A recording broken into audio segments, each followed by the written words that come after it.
میں درود شریف کے عنوان سے اپنی گفتگو کو ختم کروں اور امام بوصیری کا ذکر نہ کروں تو یہ ناانصافی ہوگی۔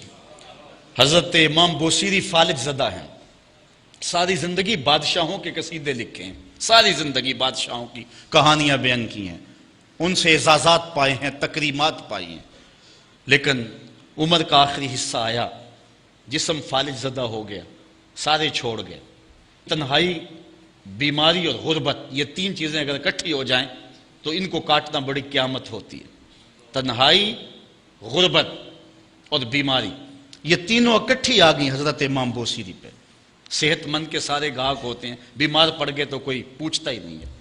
ایک دن خیال آیا، ساری زندگی شہنشاہوں کے قصیدے لکھے، آج اس کا قصیدہ نہ لکھوں جو کائنات کا دولہ ہے۔ اللہ اکبر، قلم پکڑا، پھر حضور کا قصیدہ لکھا۔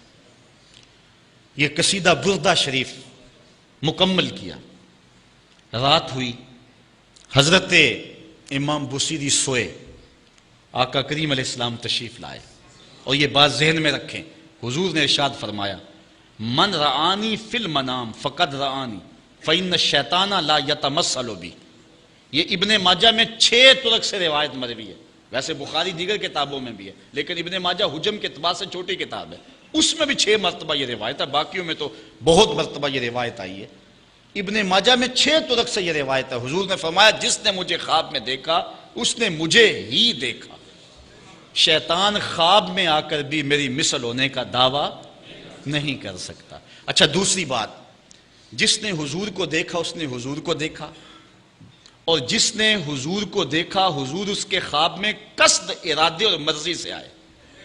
میں کسی کے خواب میں جاؤں، آپ کسی کے خواب میں آئیں، نہ آپ کو پتہ ہوتا ہے نہ مجھے پتہ ہوتا، مجلس سجی ہے، میں گفتگو کر رہا ہوں، اٹھ کے آپ چلے جائیں گے، جا کے سو جائیں، میں خواب میں دوبارہ گفتگو کرتا ہوا پایا جاؤں، مجھے آپ اٹھ کے فون کرے جناب آج خواب میں آئے تھے، تو مجھے تو نہیں پتہ ہوگا، یا آپ کو میں دیکھ لوں دوبارہ تو آپ کو علم نہیں ہوگا۔ لیکن حضور جس کے خواب میں جائیں قصد، ارادے اور مرضی سے جاتے ہیں۔ تیسری بات، خواب میں کسی کو کچھ کوئی دے تو وہ محض خواب ہوتا ہے۔ لاٹری نکل آئی، کروڑ پتی بن گیا، صبح اٹھیں گے تو کروڑ پتی ہوں گے یا کنگال ہوں گے؟ وہ کیا کسی نے کہا تھا 100 بار میرے ہاتھوں میں تیرا دامن آیا، جب آنکھ کھلی تو اپنا ہی گرے باں تھا۔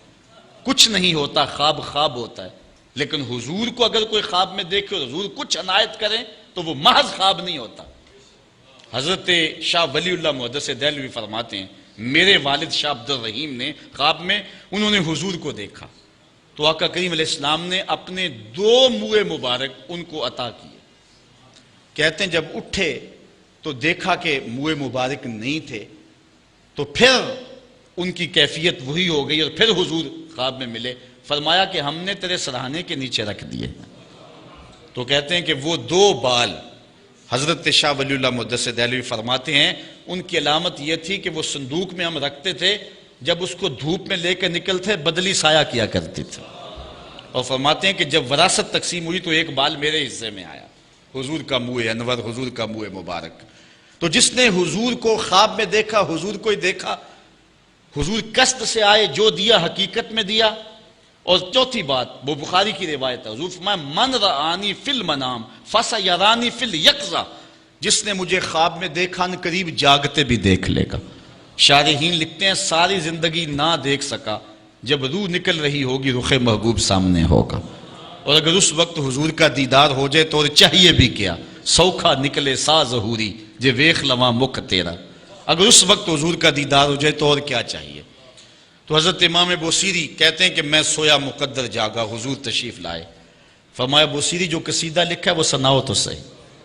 تو انہوں نے وہ مشہور قصیدہ مولا یصلی وسلم دائماً ابدا، وہ قصیدہ حضور کی خدمت میں پیش کیا۔ تو آقا کریم علیہ السلام نے اپنا دست شفا ان کے بدن پہ پھیرا، اور حضور نے اپنی چادر اتار کر کے حضرت امام بوصیری کو دے دی۔ بردہ عربی میں کہتے ہیں جو ہے وہ چادر کو، اسی لیے اس قصیدے کو قصیدہ بردہ کہتے ہیں، وہ قصیدہ جس کی جزا میں چادر عنایت ہوئی تھی۔ حضرت امام بوصیری جب اٹھے تو بالکل ٹھیک تھے، چادر اوڑی اور مسجد میں نماز پڑھنے کے لیے جا رہے ہیں۔ راستے میں ایک درویش کھڑا تھا، کہا بوصیری رات والا قصیدہ تو سناؤ جو تم نے لکھا ہے۔ حضرت بوصیری کہتے ہیں میں نے لکھا تھا اور کسی کو پتہ نہیں تھا. میں نے کہا کون سا قصیدہ؟ کہنے لگے بھولے نہ بنو جو حضور کو سنایا تھا. کہنے لگے کہ میں نے کہا کہ تجھے کیسے پتہ ہے؟ کہا بتاؤں یہ چادر کون سی ہے؟ اللہ اکبر. تو امام بوصیری رحمت اللہ تعالی علیہ نے حضور علیہ السلام پر یہ درود لکھا، مولا یصلی وسلم دائماً ابدا، اور یہ جزا پائی. حضرت سید محمد بن سلیمان رحمت اللہ تعالی علیہ ایک بزرگ گزرے ہیں. یہ 708 ہجری میں پیدا ہوئے تھے.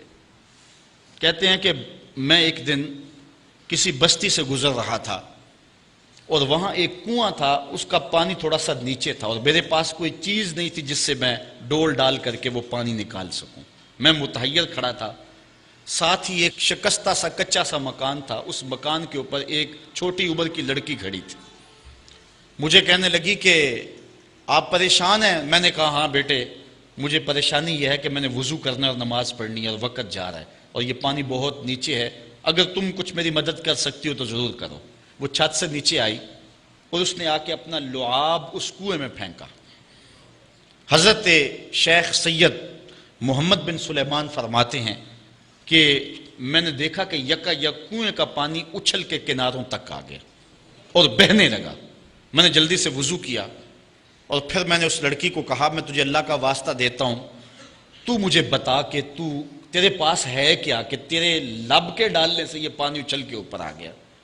تو اس لڑکی نے مجھے کہا کہ یہ جو مرتبہ مجھے ملا ہے بکثرت الصلاۃ علی من کان اذا مشى فی البر تعلقت الوحوش باذیالہ، یہ مرتبہ میں اس پر درود پڑھ کے حاصل کیا ہے جب وہ جنگل سے گزرتے تھے تو جو جانور تھے قدموں سے لپٹ جاتے تھے، میں ان پر درود پڑھنے کی برکت سے جو ہے وہ یہ مرتبہ حاصل کیا ہے. تو حضرت سید محمد بن سلیمان کہتے ہیں کہ پھر میں نے ارادہ کر لیا کہ میں ساری زندگی حضور علیہ السلام پر درود پڑھتے ہوئے اور درود لکھتے ہوئے گزاروں گا. پھر انہوں نے مشہور زمانہ کتاب جس کو اہل علم اور اہل تصوف دلائل الخیرات کے نام سے جانتے ہیں، جس کی متعدد شروحات بھی لکھی گئی، وہ کتاب انہوں نے تصنیف کی. اور اس کتاب کی خصوصیت یہ ہے کہ جو شخص اس کتاب کو باقاعدگی کے ساتھ پڑھے اس کو حضور کا دیدار نصیب ہوتا ہے. اور اس کتاب کو پڑھنے والے، میں نے ایک روایت میں پڑھا ہے کہ جو شخص حضور علیہ السلام پر کثرت سے درود پڑھے اللہ تعالیٰ اس درود کی برکت سے اسے تو نوازتا ہے، اس کی اولاد کو اور اس کی اولاد کی اولاد کو، یعنی اس کی نسلوں کو بھی سنوار دیتا ہے. تو حضرت سید محمد بن سلیمان نے یہ کتاب لکھ کر کے درود کی زمانے پر احسان کیا، اور آج تک بالخصوص علماء روم کا عمل اس کے اوپر جو ہے وہ کثرت کے ساتھ ہے. لیکن یہاں بھی جو ہے وہ ہمارے بر صغیر پاک و ہند میں بھی دلائل الخیرات پر لوگوں کے بہت زیادہ عمل ہے. میرے والد گرامی اللہ ان کی قبر پہ کروڑوں رحمت نازل فرمائے، انہوں نے 37 سال تک بلا ناغہ دلائل الخیرات کا وظیفہ کیا ہے. اور یہ جو کچھ بھی ہے وہ کیا کسی نے کہا تھا میں جو کچھ بھی ہوں ان کی توجہ کا روپ ہوں، میری زندگی تیرے پیار کا انعام ہی تو ہے. تو یہ سارا فیضان یہ درود شریف کا فیضان ہے جو دروس قرآن کی صورت میں آپ دیکھ رہے ہیں. حضرت سید محمد بن سلیمان رحمت اللہ تعالی علیہ کا پھر انتقال ہو گیا اور سوس نامی ایک بستی کے اندر ان کو دفن کر دیا گیا. پھر اس کے بعد 77 سال کے بعد ان کو وہاں سے مراکش منتقل کیا گیا، اور آپ کو جب دفن کیا گیا، اور یہ بات اخبار مشہورہ میں سے ہے کہ آپ کی قبر کی مٹی سے درود کی برکت کی وجہ سے کستوری جیسی خوشبو آیا کرتی تھی. اور جب اتنے طویل عرصے کے بعد ان کو قبر سے نکالا گیا تو جب وہ فوت ہوئے تھے تو انہوں نے تھوڑی دیر پہلے حجامت بنائی تھی، اور جب لحد سے ان کو نکالا گیا 77 برس بعد تو ایسے لگتا تھا کہ جس طرح ابھی خط کروایا ہے.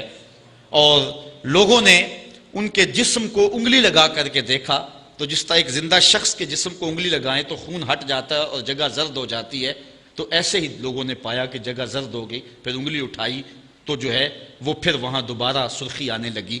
تو اس شخص نے بتایا کہ یہ دیکھو کیا ہے، تو پھر جو بھی زیارت کرنے آتا وہ انگلی لگا کے دیکھتا اور اس طرح دباتا آپ کی جلد کو، اور وہ زرد ہو جاتی اور پھر دوبارہ خون آتا.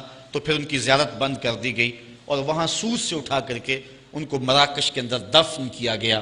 جو شخص حضور علیہ السلام پہ درود پڑھے تو اس کو حیات جاوداں مل جاتی ہے، اور صاحب درود نبی کا کمال اور مرتبہ کیا ہوگا۔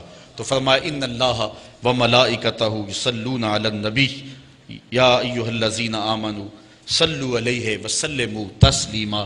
آؤ ہم حضور کی بارگاہ میں پورے ادب سے ہدیہ درود پیش کریں۔ الصلاۃ والسلام علیک یا رسول اللہ وعلی آلک واصحابک یا محبوب رب